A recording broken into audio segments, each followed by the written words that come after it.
Jai Radha Madhava Kunja Bihari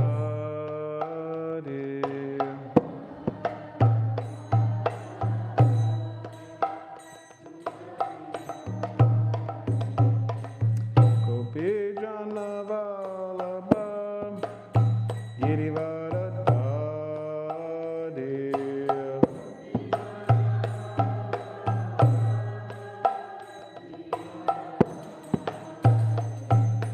Gopi Jana Vallabha Girivaradhari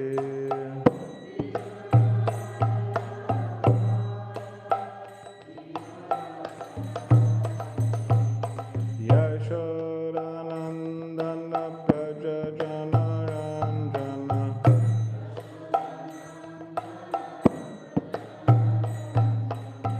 Yashodanandana Praja Jana Ranjana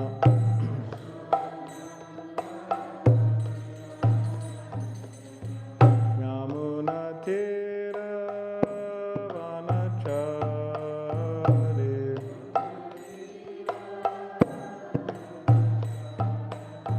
Yamuna Tira Vanachari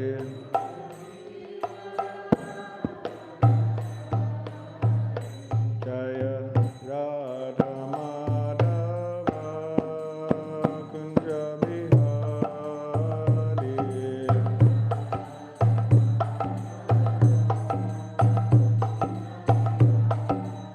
Jaya Radha Madhava Kunja Bihari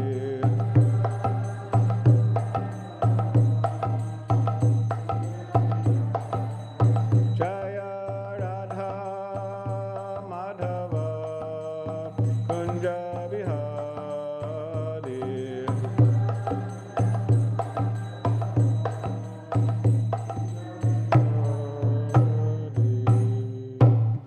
Jai Om Vishnupad Paramahamsa Parivrajakacarya Ashtadhara Shatashishmat A.C. Bhaktivedanta Swami Prabhupada Ki Jai Jai Om Vishnupad Paramahamsa Parivrajakacarya Ashtadhara Shatashishmat Srila Bhakti-siddhanta Saraswati Thakur Prabhupada Ki Jai Ananta Koti Vaishnava Vrinda Ki Jai Namacharya Srila Haridas Thakur Ki Jai Prem Sikaho Shri Krishna Chaitanya Prabhu Nityananda Shri Advaita Gadadhar Shri Vasadi Gaura Bhaktivinoda Ki Jai Shri Shri Radha Krishna Gopa Gopinath Shama Kund Radha Kund Giri Govardhan Ki Jai Vrindavan Dham Ki Jai Navadip Dham Ki Jai Ganga Yamuna Mai Ki Jai Tulsi Maharani Ki Jai Bhakti Devi Ki Jai Samaveta Bhakti Vrinda Ki Jai. All glories to the assembled devotees. All glories to the assembled devotees.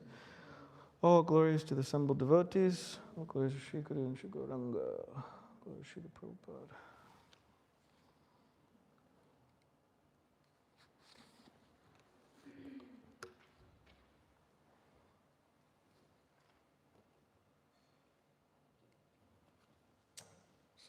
This morning we are reading from Srimad Bhagavatam, Canto 5, titled The Creative Impetus, Chapter 21, The Movements of the Sun, and we'll be reading from text 4 to 10.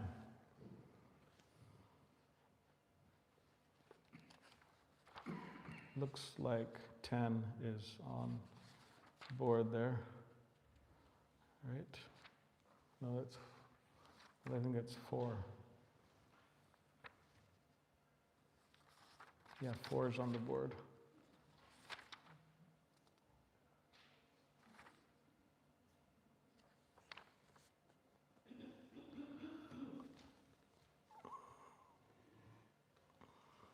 So this is prose, so I'll just recite it. Ida me satalayor vartate tadaho ratrani samanani bhavanti yada vrishabadishu panchasucha rashishu charati tadahanya eva vardante resati cha masi Eka Gatika Ratrishu. All right, so I'll read the translations.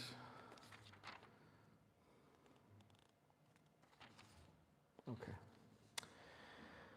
When the sun passes through Mesha, Aries, and Tula, Libra, the durations of day and night are equal.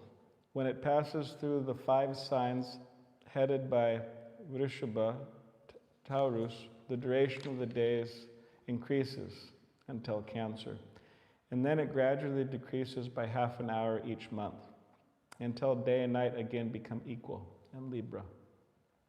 Text 5. When the sun passes through the 5 signs, beginning with Vrishika, Scorpio, the duration of the days decreases until Capricorn, and then gradually it increases month after month, until day and night become equal in Aries. Until the sun travels to the south, the days grow longer, and until it travels to the north, the nights grow longer. Shukadev Goswami continued, My dear king, as stated before, the learned say that the sun travels over all sides of Manasotara mountain in a circle whose length is 95,100,000 yojanas, 760,800,000 miles. On Manasotara mountain, due east of Mount Sumeru, is a place known as Devadani, possessed by King Indra. Similarly, in the south is a place known as Samyamani, possessed by Yamaraj. In the west is a place known as Nimlochani, possessed by Varuna. And in the north is a place named Vibhavari, possessed by the moon god. Sunrise, midday, sunset, and midnight occur in all of those places according to specific times, thus engaging all living entities in their various occupational duties, and also making them cease such duties. Okay. Next text. The living entities residing on Sumeru mountain are always very warm, as at midday, because for them the sun is always overhead. Although the sun moves counterclockwise, facing the constellations, with Sumeru mountain on its left, it also moves clockwise and appears to have the mountain on its right because it is influenced by the Dakshinaravarta wind. People living in countries at points diametrically opposite to where the sun is first seen rising will see the sun setting. And if a straight line were drawn from a point where the sun is at midday, the people in countries at the opposite end of the line would be experiencing midnight. Similarly, if people residing where the sun is setting were to go to countries diametrically opposite, they would not see the sun in the same condition. Okay, text 10, last text for today. When the sun travels from Devadani, the residence of Indra, to Samyamani, the residence of Yamaraj, it travels 23,775,000 yojanas, or 190,200,000 miles, in 15 gatikas, 6 hours. That's moving really fast. Purport. The distance indicated by the word sadikani is pancha Vimsati, Sasradikani, or 25,000 yojanas. That plus 2.5 crores and 12.5 laksha or yojanas is the distance the sun travels between each 2 cities. This comes to 23,775,000 yojanas, or 190,200,000 miles. The total orbit of the sun is 4 times that distance, or 95,100,000 yojanas, or 760,800,000 miles. Om Ganativedandasya Gananjana Shvakaya Chakshuvarmalitam Mena Tasmai Shri Gurave Namaha Mukam Karitivachalam Bangam Langai Tegiri Mekabidamaham Vande Shri Gurandinatarinam Vansha Kapadribhisha Kripa Sindhu Bheva Patitanam Pavanebhyo Vaishnavebhyo Namo Namaha. Jai Shri Krishna Chaitanya Prabhu Nityananda Shri Advaita Gadadhar Shivasadi Gaura Bhaktivinoda. Hare Krishna, Krishna Krishna, Hare Hare, Hare Rama, Rama Rama, Hare Hare.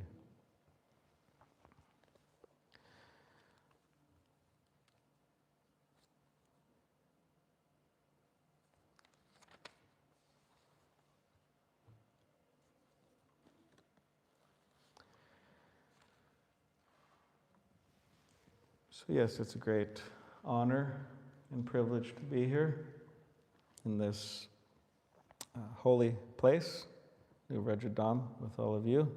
So thank you very much. My name is, maybe some of you don't know me, but my name is Balaram Das, and I'm a disciple of His Holiness Giriraj Swami.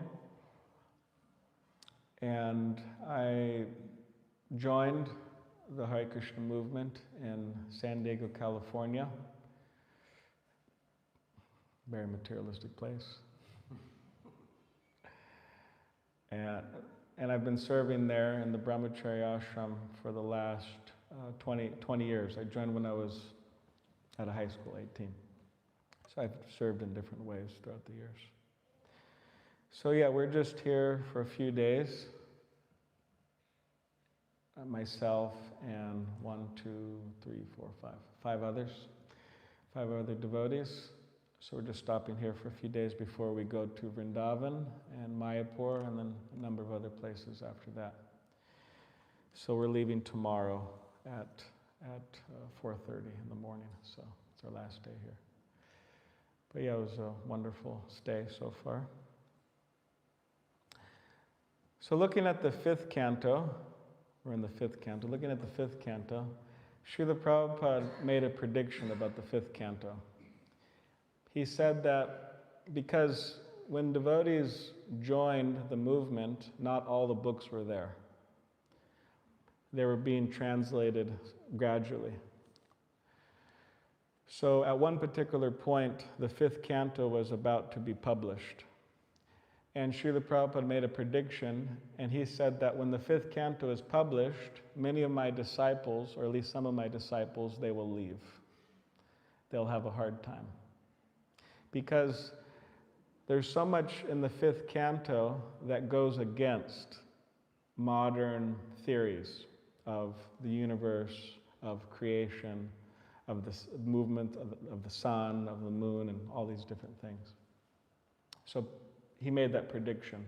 And that was true. When the 5th canto came out, a number of devotees had difficulty with some of the statements in the 5th canto, and they left because of that. Srila Prabhupada sometimes would talk about the moon landing. Sometimes he would say that they didn't go. And sometimes he would say if they went, they didn't actually enter the moon planet, but they were on the surface. Just like you may be on the surface of the ocean, but you don't really enter the ocean. Or you may stop in Budapest in the airport. Jai.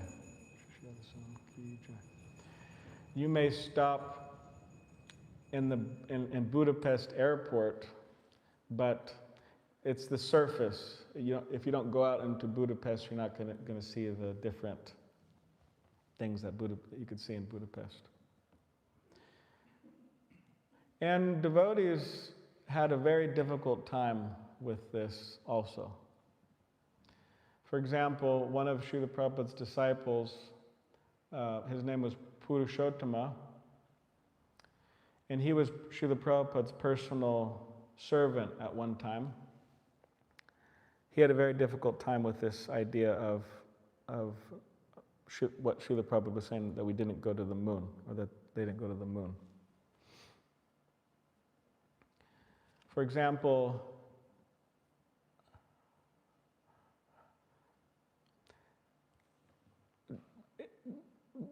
the moon landing was being broadcasted in American television. And devotees brought the TV into Srila Prabhupada's room so he could see. Purushottam was there also. So the moon landing happened, and then Prabhupada told Purushottam they didn't go. And Purushottam was feeling very disturbed by that. Later on, in his travels with Srila Prabhupada, it was Malati, Devi, Purushottama, and a few other devotees, and Srila Prabhupada. And Malati was cooking for Srila Prabhupada. And then all of a sudden there was this noise, like a kind of a bit of an explosion or something like that.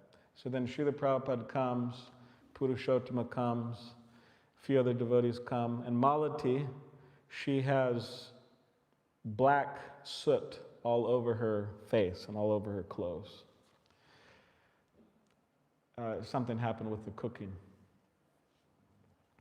So then Srila Prabhupada, he looked at the devotees, and then he looked at Purushottama, and he said, "She just came back from the moon."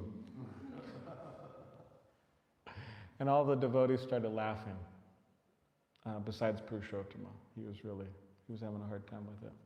Eventually he returned back to his place in America. So Srila Prabhupada would sometimes, make fun of certain things that modern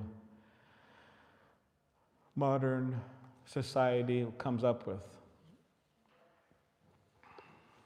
And Srila Prabhupada would also challenge them, like openly challenge them. For example, he was giving a class one time, and in a challenging mood, Srila Prabhupada mentioned a number of things like this, controversial things like this. And then, as if he was actually challenging people, and then he sat up straight, and then he said, "So does anybody have any questions or comments?" Something like that. And then one person asked a question, "Oh, Swami, you said how this and that," and some controversial thing that you brought up, going against science. And then Srila Prabhupada, he said to that young man, he said, "What do you know? You just came out of your mother's womb." It's like really strong, actually. Means you're just a young little child. What do you know? So, but it's a very interesting point, actually, that Srila Prabhupada was making. That people, they may think, "I know so much, I'm so learned, we have so many theories." But the question is, how much do they know? Or as one of our friends would like to bring up, His Holiness Bajranarayan Swami would bring up this often, that he was in a room with Srila Prabhupada, and a man was going on and on. "As far as we know, as far as I know, as far as I know." And then Srila Prabhupada stopped him and he said, "That is my point. How far do you know?" So,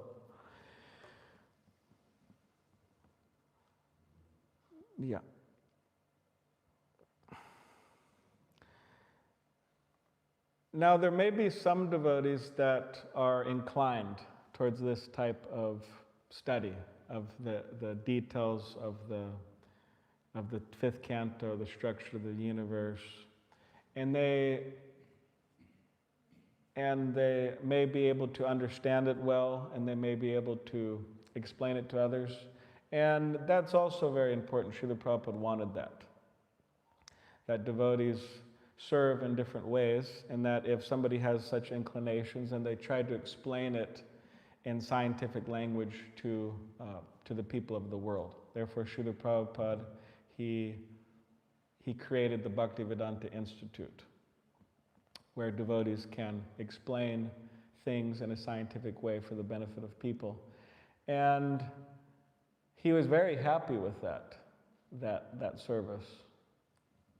He was in ecstasy, actually, when devotees would make presentations, scientific presentations, and so on. He really liked it. So if somebody does have that inclination, then they should engage that. And if they don't have that inclination, then they can focus on other aspects of Krishna consciousness. And even Srila Prabhupada himself, he was being asked about the 5th canto and how to understand it. And Srila Prabhupada said that devotees can go to a particular learned Brahmin in South India to get more details or more understanding of that 5th canto.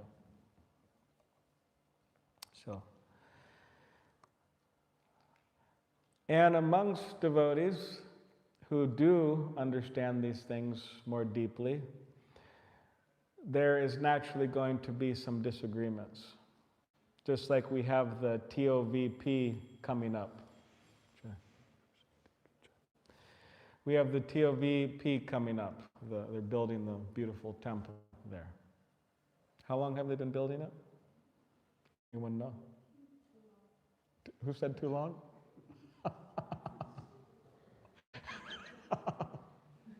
Yeah, some people are saying too long. That's true. Something like 15 years maybe, but I mean, it's a pretty big project. But there's disagreements because some devotees saying that flat, right? It's flat, the right, universe. It's circular, so and there's many other details. So, anyways, but the principle of accepting Srimad Bhagavatam as our authority is, the main thing, the most important thing, that we accept the Srimad Bhagavatam as our authority, and that we don't subtract or add to the message of Bhagavatam to suit our own material conceptions. The example that is given, that Srila Prabhupada gives, is half-hen logic. So the idea is that there was a farmer and he was thinking that I'm feeding this hen so much and it's so expensive, but I just want the eggs. So maybe I could just not feed the hen and I could get the eggs. So in this way he was thinking, let me just remove the head and then I could have the eggs. But then what happens? Obviously, no eggs. It's obvious. But so half-hen logic, we appreciate something, we like something, but then we have a hard time with the other things, so we just cut them out. We just remove them. But the more honest thing to do is to, if something's difficult, that may be there. Something might be difficult for us to understand or accept. Instead of rejecting it, we can meditate on it, think about it, try to understand it, and be very respectful of it. Not just reject it.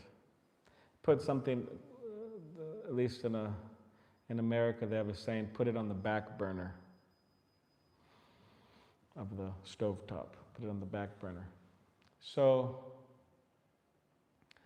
for example, one time one young person was talking with Srila Prabhupada and he was saying how he really liked Krishna consciousness. He liked chanting, he liked everything about Krishna consciousness. But he was having a very hard time with the idea of demigods. Like Lord Brahma on a swan carrier and so on. So Srila Prabhupada just told him, he said that that's okay, just focus on chanting Hare Krishna, focused on the process of bhakti, and over time you'll be able to understand these other things. Don't give up Krishna consciousness because you can't understand those things. Over time you'll be able to have a better understanding. So that's there, an important thing to remember. And the Srimad Bhagavatam, Chaitanya Charitamrita, and so many other books that we have are absolutely amazing in that they describe in great detail hell, for example. Did you already go through that in this chapter? Did you go through hell? Yeah, so you went through hell already, okay. Describes hell in great detail. It describes heaven in great detail. It describes the spiritual world in great detail. And it is the most detailed and logical description that we could find in the world, actually. Most comprehensive. And that so many great personalities accepted it is also something that we should note. We have our acharyas here, Srila Prabhupada and Srila Bhaktisiddhanta Saraswati Thakur and all of our acharyas who have accepted the message of Srimad Bhagavatam as their life and soul and have taught it for the benefit of people. So that so many powerful, intelligent personalities have accepted it also tells us something of the importance of it.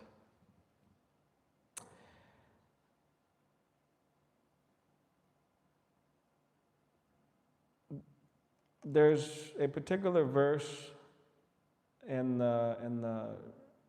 one of the Upanishads, and interesting enough, when Srila Prabhupada asked a group of devotees one time, he said, "What is the most important verse in all Vedic literature?" So some devotees, what do you think? What do you think they said? What's the most important verse? Hare Krishna, Krishna Krishna, Hare Hare. That's true. What's the most important verse? What do you think devotees said? Does anyone want to say? What is it?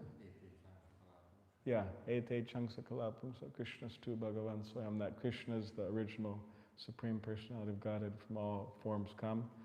Yeah, we can imagine devotees might have said that. Any other verses do you think the devotees might have said? Yeah, always think of me, become my devotee, worship me. Maybe they said Janma Karma Chame Divyam, anyone who understands my, Krishna says, my appearance and activities upon leaving this world, they go back to Godhead, they don't return. So in this way we could come up with so many verses that we may have answered that this is the most important. But in this particular case, Srila Prabhupada quoted one particular verse. Yasya deve para bhakti yatate deve tata guru tasyate katita yarta prakashante mahatmanaha. That only unto those great souls, Mahatmas, who have firm or strong faith, complete faith in both the spiritual master and Krishna, are the message of the Vedas revealed. So in other words, the message of the Bhagavatam, it's not an academic exercise. We don't understand it simply by our fine intelligence. But it is revealed to us by having faith in our spiritual masters and in Krishna, complete faith.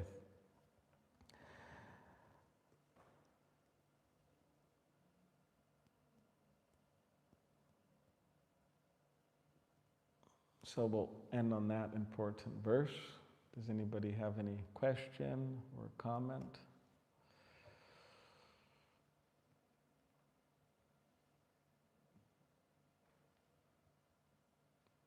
Yes. Amikor Srila Prabhupád mondja, hogy az 5. ének után mennek majd a bakták, hogy sikerült ezt megállítani?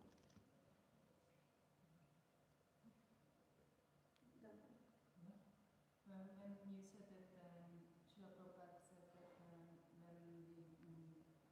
printing the fifth canto, so many devotees will read, and could someone somehow stop this process that devotees are reading? It's a good question. Thank you.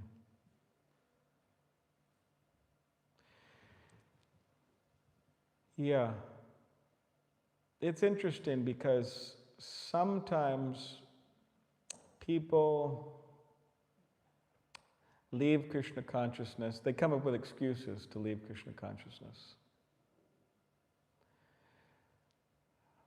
They think that, oh, well, this is too much for me, the fifth canto, I can't accept this. Or so-and-so has been mean to me, or the leaders are not good enough, whatever it may be. But a lot of the times, it's just their excuses to not surrender to Krishna. Srila Bhaktisiddhanta Saraswati Thakur, he says that the conditioned soul in the material world has a, what's the word he used? A causeless unwillingness to surrender to Krishna. In other words, there's no real good reason not to surrender, but they just come up with some reasons not to surrender. So I would say that I'm convinced that a lot of devotees may come up with excuses like this from the fifth canto and so on. And in that case, there's very little a person could do to protect that from happening. I mean, people leave Krishna consciousness because of attraction to sinful life. People leave Krishna consciousness because of too much attachment to modern scientific theories. People leave Krishna consciousness because they were mistreated in the society. I mean, I don't want to have, our friend Bhajanarayan Swami would say, I don't want to have an Oprah moment here, which I guess means some revealing your mind too much or something. But I mean, I've been in the Hare Krishna movement for 21 years. There's been plenty of times that things happened to me in which theoretically I could have left.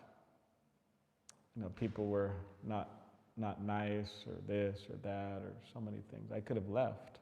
At least I could have left the temple, that's for sure. If I didn't leave the movement, at least I could have left the temple. And many of my friends did over time. But I'm a stubborn person, so I don't give up easy. You can't get rid of me that easy. I won't let anything. Which is, anyways, it's Krishna's mercy on me that somehow I have that. To whatever degree I have that, I try to have that. But yeah, so that's one point. But another point, a second point, is that we should try to help devotees if they're having faith issues with the Bhagavatam. And we may not be able to do that. Like if somebody comes up to me and wants, I don't have that inclination.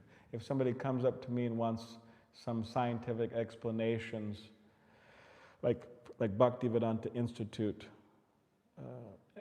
type of explanations behind Krishna consciousness, I can't provide that. That's not my expertise. I can't do that. But I could refer them to books. I could refer them to people who can do that and who could help them.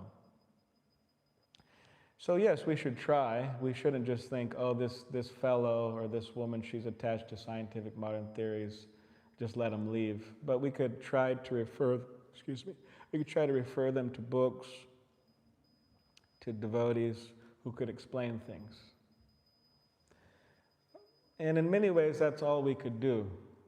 Just try to refer them to people who could explain things, and hopefully that will help them. Yeah. But even in Srila Prabhupada's case, I mean, such a great personality, such a great acharya, I mean, most great personality, most great acharya the world has seen. Disciples would come to him, like initiated disciples, and they would question things in the 5th canto or in the 10th canto.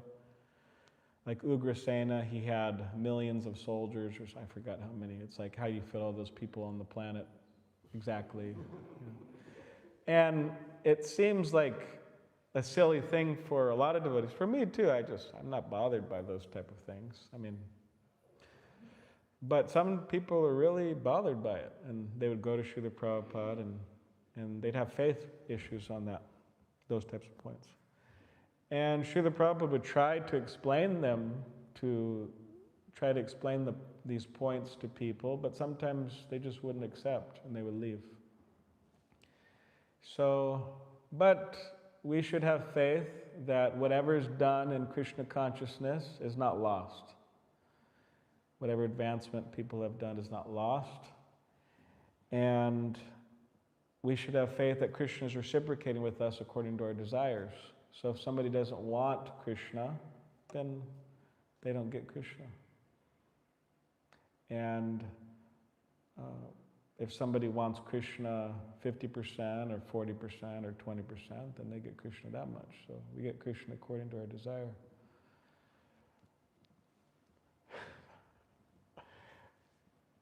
Srila Prabhupada generally, I mean, I don't know of many cases, but this particular case, a disciple came up to him, and he was tending to be very kind of morose and kind of angry and upset.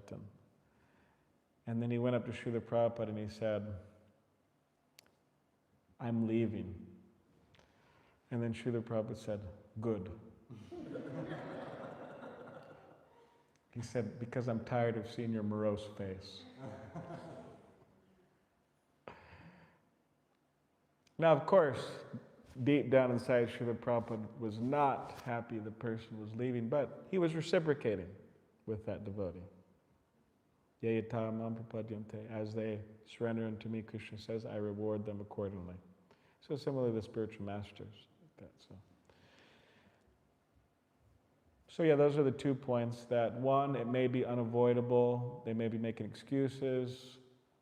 And 2, we can try, or we could refer people to help the situation. And 3 is that there's no loss or diminution. And then, yeah, Krishna reciprocates with us. So those are the things I would say about that.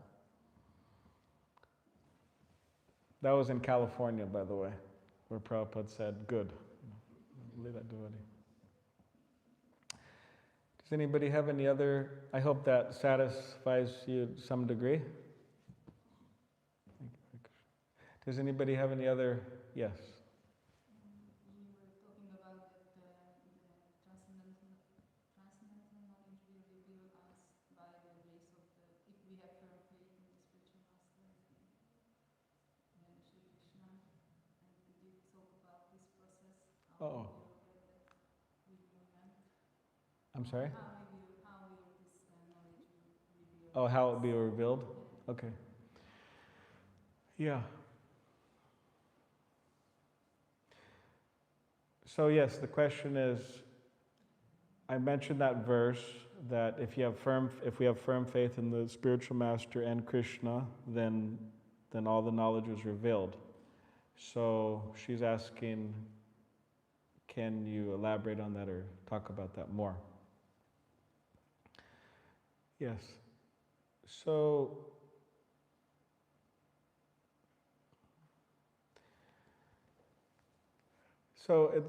it's not that we accept the spiritual master and then we're saved.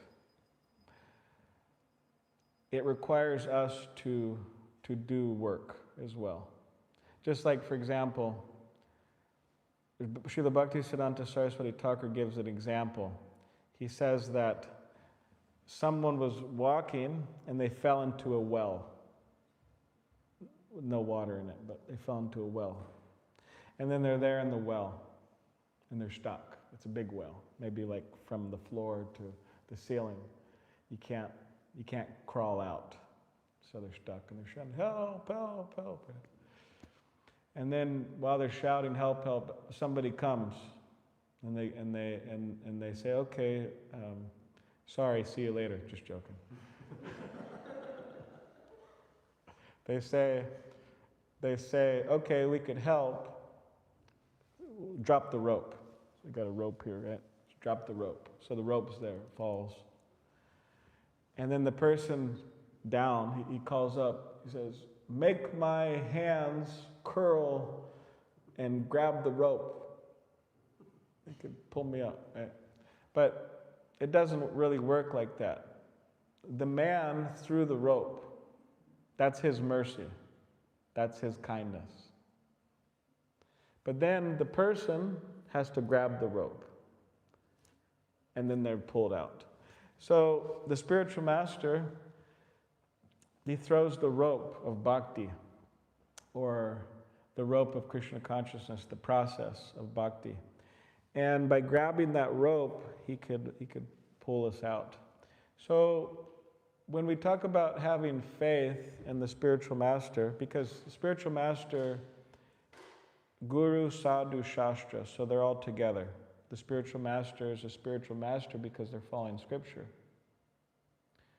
So to have faith in the spiritual master means to simultaneously have faith in the books, in the Srimad Bhagavatam.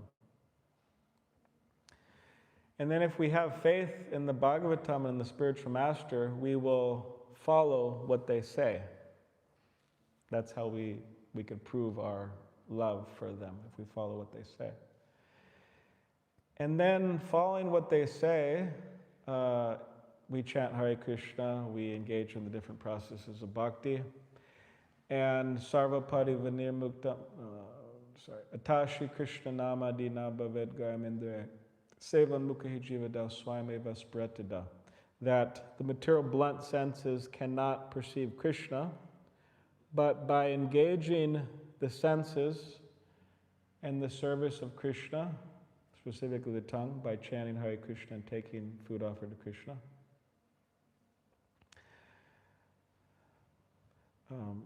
then the senses are purified, and then Krishna reveals himself. So it's a revelatory process. It's something that we're given. But even though we're given that, we have to do the work. But if we do the work, then Krishna within our heart, Sarvasya Hamriti Sanda Vishnu already is there within our heart, he will enlighten our heart. He will enlighten our heart to help us understand who we are, what we should be doing. Just like Prabhupada says in the preface of the Nectar of Instruction, the advancement of the practitioner depends on the attitude of the follower. He doesn't say, if you're around for 5 years, 10 years, 50 years, 1,000 years.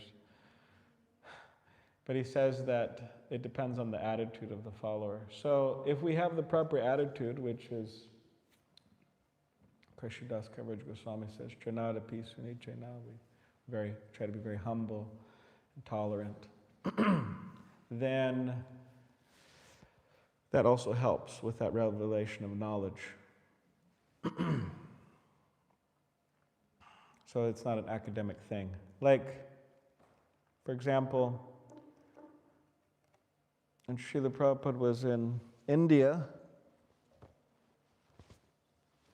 there was one young man. He looked quite wild, like a kind of a biker, gangster, American gangster type of guy with big chains and tough guy, very strong. And he was in Bombay, and Srila Prabhupada was giving a talk.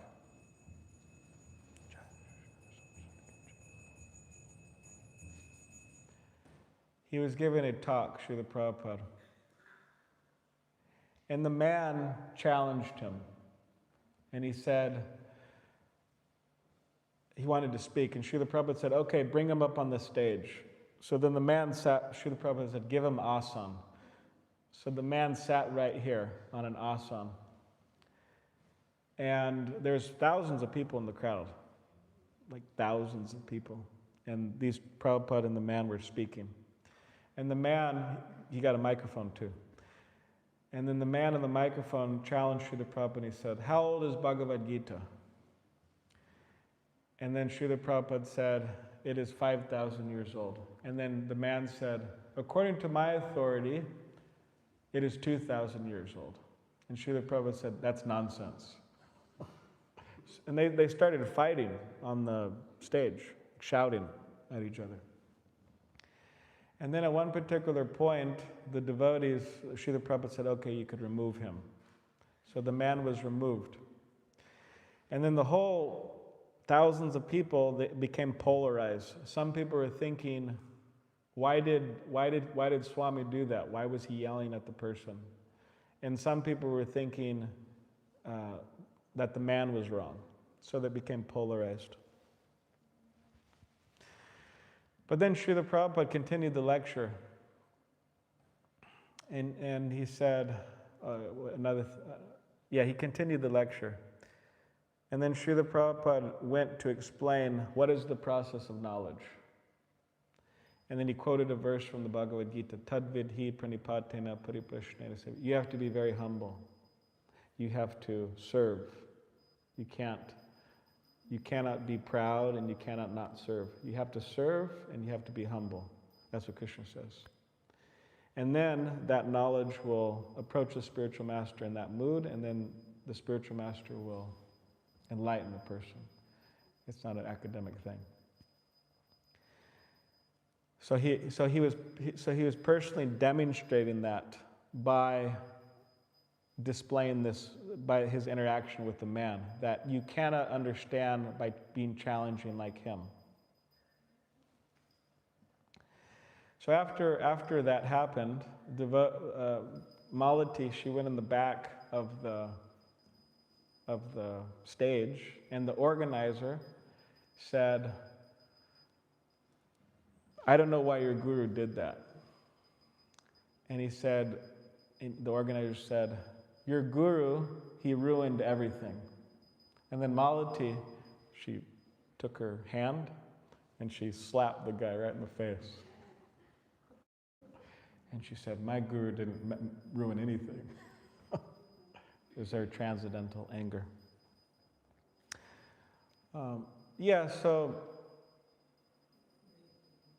So the spiritual master gives us the process of bhakti. We have to take it. We have to purify our senses. There's a process of knowledge. And by that, Krishna illuminates our heart. And we're able to understand. So, the more we have faith, the more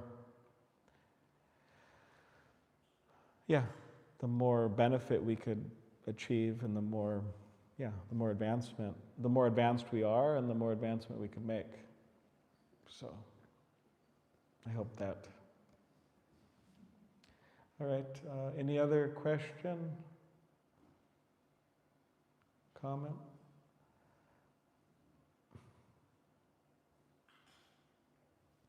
Okay. Ugye azt tanuljuk, hogy az odaadó szolgálatot végezve jutunk el tudáshoz. We hear that we can get knowledge through the process of devotional service.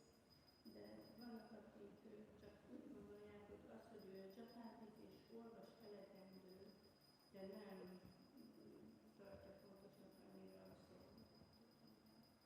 There are some devotees who are thinking just by chanting and reading aloud it's enough, but for them it's not so important to serve. I see. Where is the truth here? Okay, so some devotees are thinking that you could just chant and you don't have to serve, and then that's enough. Okay. One time, devotees, disciples of Srila Prabhupada asked him a question. They were saying how there's a few devotees, and they just said they want to chant all day. Like Haridas Thakur, pretty much. And then Srila Prabhupada said, that's okay. He said, but then the devotee said, well, they're imitating Haridas Thakur. And Srila Prabhupada said, that's okay. Imitation of a good thing is good. That's okay, no problem. But then he continued and he said that, but if somebody comes up to that devotee who's chanting, Hare Krishna, Hare Krishna, Krishna Krishna, Hare, somebody comes up to that devotee and says, can you please help with some service? We need help with some service, some festival or some deity service or something. Can you please help? And that devotee says, no, I'm too busy imitating Haridas Thakur. Then that's not good. So the willingness to serve should be there. And sometimes they might like chanting more than doing, you could say, active or physical service. That might be okay, but if there needs to be some help, then they should be willing to help. And in a sense, that's proof that they're chanting sincerely. Like sometimes you're chanting japa in the temple room. I don't know if it happens here, or somebody's sick, we need someone to cook the offering, or there's some emergency, somebody can't dress the deities. So then you're chanting, and then if somebody asks you that, then you can think, okay, my chanting is working because I'm being asked to serve. Yeah. But if one could chant all day and night, if they could really like seriously do that, then that's okay. But we see a lot of the times people aren't able to do that. And sometimes that may be something that we do later in our life when we can't do anything else. Yeah. So there's different ways of seeing it. All right. Any last comment or question from anyone?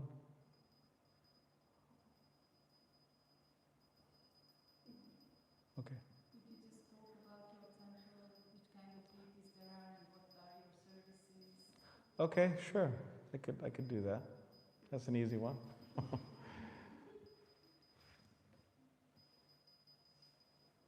So yes, there's a temple in San Diego, California. It's 2 hours south of Los Angeles. And it's just right there by the border of Mexico. So that's where our temple is. And we have Sri Sri Radha Giridhari. Those are the deities. Very beautiful deities.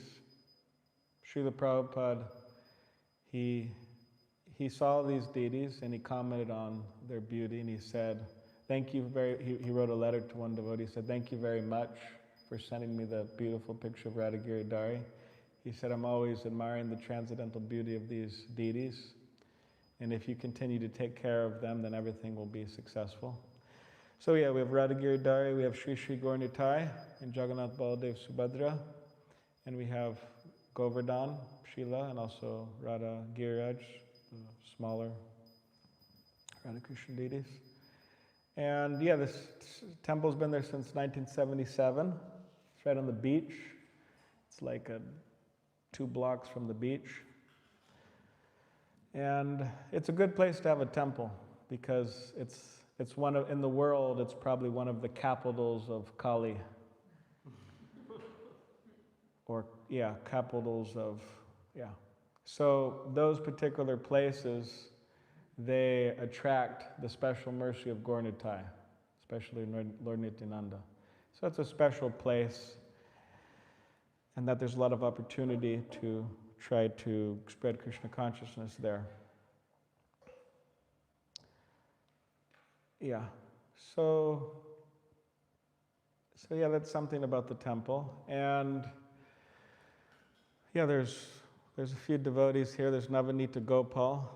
He's a disciple of His Grace Madan Gopal Prabhu, who just started initiating in America. He's in New Jersey. So Navanita Gopal grew up in San Diego, and he was actually neighbors with one brahmachari, one of our brahmacharis. So one of our brahmacharis, his name's Govardhan. So he's been a brahmachari for maybe 5 years, but then they were neighbors since they were like 5 years old. So then Nelson, before he was Navanita Gopal, he saw Govardhan coming home, and then they started to speak. But they never really spoke because I think Nelson was kind of scared of Govardhan. Because Govardhan was like a tough, kind of Filipino gangster guy. Right? Yeah, so he's kind of scary. You know. But then he sees this tough Filipino gangster guy come back in the saffron clothes. And then he was wondering, and he spoke with them, and they talked about Krishna consciousness. And then eventually, Nelson came to the temple, started practicing Krishna consciousness, and now he's initiated. So, congratulations. And we have Ulysses here. He's from Bay Area, Northern California, as well as his fiancée here, Evelyn. She's also there from Northern California. And Uli was going to college in San Diego, and Evelyn had some association with devotees in Los Angeles, and then eventually they both came to the San Diego temple. And yeah, they showed a lot of interest and sincerity, and they do different services for the temple. Uli fixes a lot of cars for the temple, right? And does many other things to help the temple. And Evelyn is doing some social media, poster designing, and many other things for the temple as well. Yeah, and they're moving towards initiation gradually, so yeah. And then you have Sri Prada. Sri Prada is going to be a doctor, right? Kind of? She's moving in that way. So she's nice young devotee, and her parents are from South India, so they're based in America. So she's going to school there to become a doctor. And then you have Hannah. And Hannah, believe it or not, has been traveling the world with her friends, her friends from college, all girls traveling the world for the last, 6 months? Yeah, that's a long time. Going all over the place. So she just joined our party. She's from San Diego as well. She just joined our party here in Budapest and Krishna Valley, and then to Vrindavan and Mayapur, and then we'll go to Mauritius, that little island off the coast of Africa, and then we'll go to Nairobi and Mombasa, and then we'll go back to San Diego. And I think you'll be done, right? With your travel. Yeah. So, and she helps the temple, and we have this preaching program there called the Krishna Lounge, every Thursday at 7:15. And I think Hannah got the award or something for bringing the most people. I think she brought 15 people, right? Of your friend, something like that. Quite a lot of people.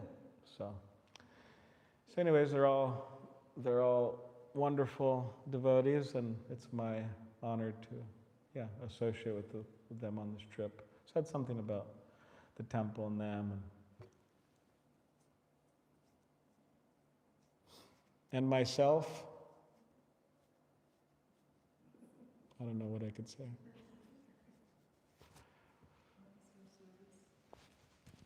My service? I distributed books for the first 4 years, and I was so bad at it that I just stopped. I was never that good.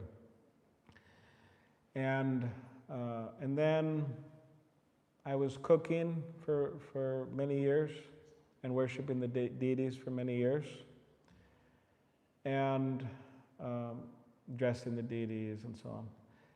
And serving the devotees in different ways and helping with the preaching programs. And now, some years ago, Bhajanarayan Swami, he just passed away. Maybe I'm sure a number of you heard about that, if all of you heard about that. But he was based in San Diego for many years. So about 2 years ago, he had a very close call. And we were in a car together, myself and him, driving to one preaching program. And then he told me, he said, Balaram, I had a very close call. And he said, I don't, because we haven't had a temple president for many years. We were just kind of like a board and him and a board. But he said that if I could leave any moment, he said, if I leave, I feel really bad just leaving the temple without having somebody who I have faith in and confidence in charge. So he asked me, can you serve as the temple president? And at that, and I was quiet. Oh. I was quiet. And he said, okay, think about it. So I thought about it for 2 weeks, and I didn't say anything to him. And then I spoke with my guru on the phone with a Zoom call, and I presented the idea, and my spiritual master, His Holiness Giraj Swami, said, yeah, I think it'd be good for you, and I think it'd be good for Bhajanarayan Swami, and I think it'd be good for the community. So he said, I wish you all the best. So he just kind of told me to do it. He didn't ask me, would you like to, or this. So I wish you all the best. And he laughed. So yeah, I accepted that service, and I planned to do that for some years, maybe 4 years, something like that. And by the mercy of Krishna, and I'll just mention it here, it's nice to tell devotees and for them to give me their blessings. Hopefully you could pray for me. But yeah, I've been working with the sannyas ministry for the last 4 years or so. So yeah, within the next 2-3 years, something like that, hopefully. You have to be a certain age to take sannyas in ISKCON these days. So yeah, so I'll accept that position or that role of accept sannyas. That's the idea. And I mentioned that, yeah, I mean, you tend not to, mention all publicly, but yeah, I'm mentioning that you could all, I do sincerely say it, if you could pray for me, difficult service. If you could pray for me, that's very much appreciated. Pray to the deities, pray to your spiritual master, pray to Srila Prabhupada. That's my plan, actually. By Krishna's mercy, if I accept sannyas, and I'll do a big tour, and I'll just ask all the devotees to please pray for me. So it's a good way to start. So yeah, that's, yeah. You're welcome. All right, so yeah, I think we can move on, right? Okay, thank you all very much. Srila Prabhupada ki jai. Hare Krishna. Kantrad Srimad Bhagavatam ki jai. Go to Bhaktivinoda ki jai. Now, I'm not sure what the system is here, but if there's some way that we could get some type of sweets that are offered to the deities, I'm not taking many sweets these days but just somehow we could give them to the devotees or something like that. So we could beg, or we could pay, or we could, I don't want to say steal, but anyways, we could beg, borrow, steal. Anyways, if there's some like that.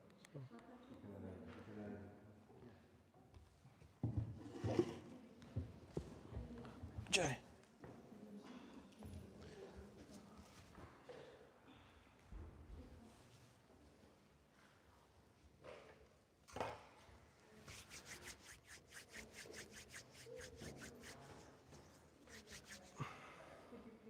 Yes, sure. Okay, thank you. My pleasure. Hare Krishna. Jai. Srimad Bhagavatam Ki jai. Shri Prabhupada ki jai. Thank you. Oh, yes, sorry. Thanks. Everything was fine? Yes. Okay, thank you.